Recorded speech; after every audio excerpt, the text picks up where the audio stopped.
আপাতত সবকিছুতেই ব্যর্থ আমি। কোনো কিছুতেই সফল হতে পারলাম না। না পারলাম পরিবারের ভালো সন্তান হতে, না পারলাম প্রিয় মানুষের প্রিয়জন হতে। আসলেই আমি সবকিছুতে ব্যর্থ। জানি না কবে সফলতার দেখা পাবো, কিন্তু আমি মানসিকভাবে খুবই ক্লান্ত। আমার চারিদিকে সবকিছু অন্ধকার মনে হয়। আমি বুঝতে পারতেছি না আমার জীবনের সাথে কি হচ্ছে, কেন হচ্ছে।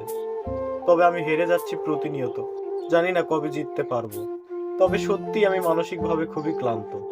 কেউ আমাকে বুঝতে চায় না আমি কেমন আছি। আসলে আমার কষ্ট একান্তই আমার। আমার দুঃখের সময় কেউ আমার পাশে দাঁড়ালো না। কেউ আমাকে জিজ্ঞেস করলো না আমি কেমন আছি। একটা কথা কি ভাই জানেন? খারাপ সময়ে আপনি বুঝতে পারবেন আসলে ভালো সময়ের কি মূল্য। কত সুসময় অপচয় করেছিলাম ভুল মানুষের জন্য। একটা সময় ভেবেছিলাম তারাই আমার সবকিছু। কিন্তু দেখেন, এখন বুঝতে পারতেছি আসলে কে আপন আর কে পর। আমি সবকিছুতেই ব্যর্থ।